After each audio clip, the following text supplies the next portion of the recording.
പ്രണയവും വിവാഹവുമൊക്കെ ജീവിതത്തിൽ എല്ലാവരും ഏറ്റവും സന്തോഷിക്കുന്ന കാര്യങ്ങളാണ്. എന്നാൽ അവർ തമ്മിൽ പിരിയുന്ന ഒരു അവസ്ഥ വരുമ്പോൾ, അല്ലെങ്കിൽ ജീവിതത്തിൽ മുന്നോട്ട് പോകാനാകുന്നില്ല എന്നുള്ളൊരു സാഹചര്യം ഉണ്ടാകുമ്പോഴത്തേക്ക് ഈ രണ്ടു പേരായിരിക്കും ജീവിതത്തിലെ ഏറ്റവും വലിയ ശത്രുക്കൾ. ഞാൻ ഈ പീഡനത്തെപ്പറ്റി പറയുമ്പോൾ ഇത് രണ്ട് വശത്തും സംഭവിക്കും. ചിലർ ആണുങ്ങളാണ് പീഡിപ്പിക്കപ്പെടുന്നതെങ്കിൽ ചില സ്ഥലത്ത് പെൺകുട്ടികളാണ് പീഡിപ്പിക്കപ്പെടുന്നത്. ഞാനിങ്ങനെ ഒരു വീഡിയോ ചെയ്തപ്പോൾ എൻ്റെ ഫേസ്ബുക്ക് കമൻറ്റ് ബോക്സിൽ വളരെ ഡീറ്റെയിൽഡ് ആയിട്ടുള്ള ഒരു മെസ്സേജ്, അത് നിങ്ങൾ ഓരോരുത്തരും അത് മുഴുവനൊന്ന് കേൾക്കണം. പ്രത്യേകിച്ച് ഡിവോഴ്സായിട്ട് നിൽക്കുന്നവരും അല്ലെങ്കിൽ പ്രണയ നൈരാശ്യം മൂലം ആത്മഹത്യയെ പറ്റിയൊക്കെ ചിന്തിക്കുന്നവരുമൊക്കെ ഈ ഒരു മെസ്സേജ് എല്ലാവരും ഒന്ന് കേൾക്കണമെന്ന് തോന്നുന്നു. ഞാൻ അധികം താമസിപ്പിക്കാതെ ഈ മെസ്സേജിലേക്ക് കിടക്കാം. അപ്പോൾ അദ്ദേഹത്തിൻ്റെ പേര് ഞാൻ വെളിപ്പെടുത്തുന്നില്ല. മെസ്സേജ് ഇങ്ങനെയാണ്: ആരൊക്കെ എന്ത് നെഗറ്റീവൊക്കെ പറഞ്ഞാലും അവരുടെ മുഖത്ത് നോക്കി മറുപടി പറയാനും നമ്മൾ പഠിക്കണം. നമ്മൾ ചെയ്യുന്ന ജോലി അത് ആത്മാർത്ഥതയോടും സത്യസന്ധതയോടും നമ്മൾ ചെയ്യുമ്പോൾ അതിൽ നിന്ന് ആനന്ദം കിട്ടുകയും നമുക്ക് സന്തോഷവും സമാധാനവും കിട്ടുകയും അത് അനുഭവിക്കുവാൻ കഴിയുകയും ചെയ്യുന്നു. ഞാൻ ഖത്തറിൽ വെൽഡിംഗ് സൂപ്പർവൈസറായി ജോലി ചെയ്യുമ്പോൾ അന്ന് എൻ്റെ ഫാമിലി ഡിവോഴ്സ് കേസ് നടത്തിയിരുന്ന അഡ്വക്കേറ്റ് എന്നെ ഒത്തിരി തവണ പറ്റിച്ചതിനെ തുടർന്ന് എൻ്റെ ജോലിയെല്ലാം നഷ്ടപ്പെട്ട് ഞാൻ നാട്ടിൽ വന്നു. ഞാൻ തോൽക്കാൻ തയ്യാറായില്ല. അന്ന് തിരിച്ചെത്തുമ്പോൾ ഞാൻ ഒരു സീറോയായി മാറി. അവിടെ നിന്ന് വീണ്ടും ഞാൻ തുടങ്ങി. 9 വർഷങ്ങൾ ഡിവോഴ്സ്. ഹൈക്കോടതിയിൽ നിന്ന് എൻ്റെ കേസുകൾ ജയിച്ച് എനിക്ക് ഡിവോഴ്സ് കിട്ടി. പക്ഷേ ഞാൻ പഠിച്ച ഒരു പാഠം, നമ്മുടെ വിഷമങ്ങൾ കണ്ണിൽ കാണുന്നവരോടെല്ലാം പറയാതെ ദൈവത്തിൻ്റെ മുന്നിൽ മാത്രം നമ്മുടെ വിഷമങ്ങൾ പറയുക. മറ്റാരുടെ മുന്നിലും വിഷമങ്ങൾ പറഞ്ഞിട്ടൊരു കാര്യവുമില്ല. പഴയ കാലങ്ങൾ മനസ്സിൽ ഓർക്കാതെ അത് മറക്കാൻ ശ്രമിക്കുക. അപ്പോൾ ഇപ്പോൾ സംഭവിച്ചുകൊണ്ടിരിക്കുന്നത് മാത്രം, അതായത് നമ്മുടെ കൺമുൻപിൽ കാണുന്ന കാര്യങ്ങൾ, അത് സന്തോഷത്തോടെ മുന്നോട്ട് പോകുവാൻ മനസ്സിനെ പ്രാപ്തമാക്കുക. ബാക്കിയെല്ലാം ദൈവം നമ്മെ സംരക്ഷിക്കും.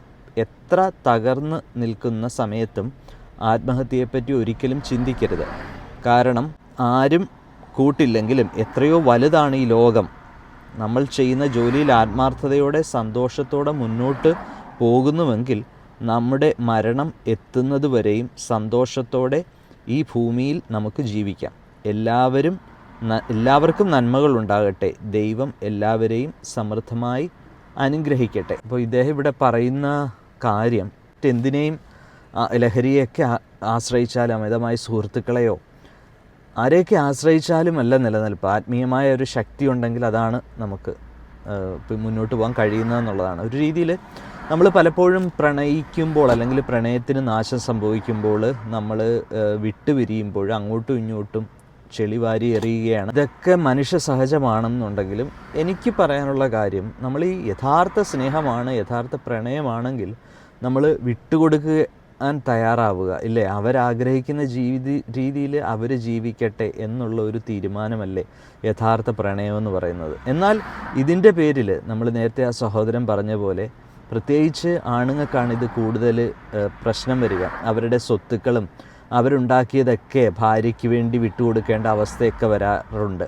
അങ്ങനെയുള്ള വലിയ ത്യാഗങ്ങൾക്കൊന്നും പോകേണ്ട ആവശ്യമില്ല. അന്യായമായതിനെ എതിർക്കുകയും എന്നാൽ ന്യായമായിട്ടുള്ള രീതിയിൽ കാര്യങ്ങൾ സെറ്റിൽ ചെയ്യുകയും അമിത ദേഷ്യമോ അവരെ പറ്റി അമിത വെറുപ്പോ ഒന്നും മനസ്സിൽ സൂക്ഷിക്കാതെ അവരെ അവരുടെ ജീവിതത്തിനനുസരിച്ച് വിടാനായിട്ട് സഹായിക്കുകയും എന്നാൽ സ്വന്തം കാലിനടിയിലെ മണ്ണ് ഒലിച്ചു പോകാതെ സംരക്ഷിക്കുകയും ഒക്കെ ചെയ്യുന്ന ഒരു രീതിയിൽ ഒരു സെറ്റിൽമെൻറ്റായിട്ട് നിങ്ങൾ വഴിമാറിപ്പോകേണ്ടി വരും. ഇതൊക്കെ നമ്മൾ യൂറോപ്പിലെ ആൾക്കാരെയൊക്കെ കണ്ടുപഠിക്കേണ്ടതാണ്. അവർക്ക് അത് പൂർണ്ണമായിട്ട് നമുക്ക് അംഗീകരിക്കാൻ പറ്റിയില്ലെങ്കിലും അവർ കഴിവതും ആ സൗഹൃദങ്ങളൊക്കെ സൂക്ഷിച്ചുകൊണ്ട് തന്നെ മുന്നോട്ട് പോകാനായിട്ട് ശ്രമിക്കാറുണ്ട്. പ്രശ്നത്തിന് എനിക്കൊരു ഉത്തമ ഉദാഹരണമായിട്ട് തോന്നിയത് ആസിഫ് അലിയുടെ ഒരു സിനിമയുണ്ട്. അദ്ദേഹത്തിൻ്റെ ഒരു കുറ്റവും ഇല്ലാതെ തന്നെ കല്യാണം കഴിച്ച് ഇത്ര ദിവസങ്ങൾക്ക് ശേഷം തന്നെ അദ്ദേഹത്തിനെതിരെ ആരോപണങ്ങൾ വരികയും അദ്ദേഹം സ്വയം വക്കീലായി കോടതിയിൽ വാദിച്ച് ജയിക്കുകയും ഒരു ചിത്രമുണ്ട്. വളരെ പീഡിപ്പിക്കപ്പെടേണ്ട ഒരു കാര്യമായിരുന്നു. അദ്ദേഹത്തിൻ്റെ ആ ഒരു കഴിവ് കൊണ്ട് അദ്ദേഹം ഉയർത്തെഴുന്നേറ്റ് അവർക്ക് ഒരു നല്ല പാഠം പഠിപ്പിച്ചു കൊടുക്കുകയാണ്. സ്നേഹം എന്നുള്ളത് വിട്ടുകൊടുക്കുന്നതാവട്ടെ, എന്നാൽ സ്വന്തം കുഴി തോണ്ടി അല്ലെങ്കിൽ ത്യാഗം ചെയ്യാതെ ഒരു മധുര പ്രതികാരം ആ നിങ്ങളെ വിട്ടുപോയ ആൾക്ക് ജീവിതത്തിൽ എന്നെങ്കിലും കുറേ വർഷങ്ങൾക്ക് ശേഷമാണെങ്കിലും അത് കൊടുക്കുവാൻ സാധിച്ചാൽ നിങ്ങൾ വിജയിച്ചു എന്ന് പറയാം.